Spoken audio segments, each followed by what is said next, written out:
Have you ever wondered why a broken cookie can sometimes trigger a complete meltdown? Or why a tiny change in a daily routine can feel like the absolute end of the world? Well, today we're going to dive deep into the science behind why these seemingly small changes can be so painful for autistic individuals. It's a scene that can feel totally baffling, right? You hand your child a cookie, it breaks, and suddenly you're dealing with a 5-alarm meltdown. Or maybe you take a simple detour to avoid some traffic and just sheer panic erupts from the back seat. It feels completely illogical. So what is really going on here? You see, for a neurotypical brain, these are just minor bumps in the road. A broken cookie is, well, still a cookie. A different street still gets you to school. But for an autistic brain, it can feel like the very laws of physics have just been shattered. The reaction seems wildly out of proportion to us, and that's usually because we're missing a really crucial piece of the puzzle. And that key piece, it's something called the prediction machine theory. The whole idea is actually pretty simple. All of our brains, yours, mine, everyone's, are constantly, and I mean constantly, working to predict what's going to happen next. We build these little mental maps of the future to get around efficiently and, maybe most importantly, to feel safe. Okay, but here's where neurotypical and autistic brains can really diverge. When a prediction fails, like, say, that unexpected road closure, the neurotypical brain tends to be pretty flexible. It just updates its map and thinks, all right, no big deal, let's find another way.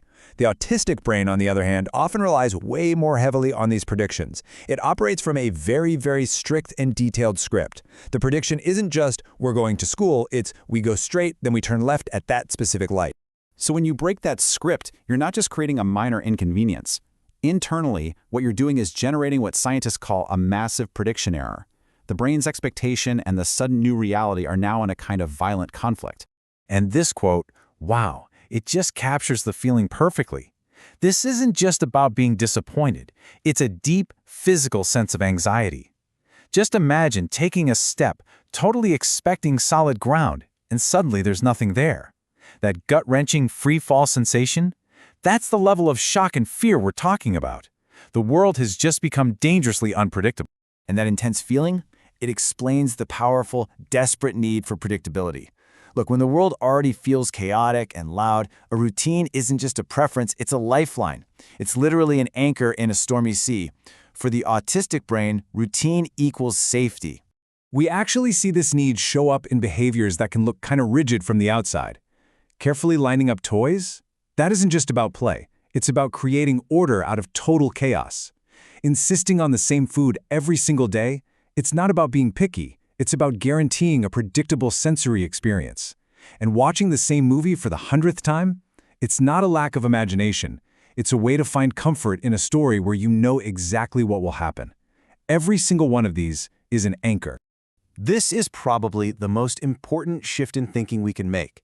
These behaviors are not a form of defiance. They are not stubbornness. They are a deeply intelligent and absolutely necessary coping strategy to manage anxiety and feel safe in a world that can often feel completely overwhelming. So, what can we actually do about this? We can't get rid of change, of course, but we can help the brain prepare for it. And this is where a really powerful strategy called priming comes into play. You're basically giving the brain's prediction machine a friendly little heads up. Here are 3 simple but super effective ways to prime. First up, the countdown. Instead of just abruptly switching off the TV, give timed warnings like 5 minutes left, then 2 minutes left. This gives the brain time to update its prediction. Second, visual schedules. Use pictures to show the plan for the day. And if that plan changes, you change the picture before the event happens to help their mental model adjust. And third, something called the oops card. This is all about building resilience by practicing for small, safe prediction errors. You could say intentionally break a cracker together and practicing, oops, that's okay, it still tastes great.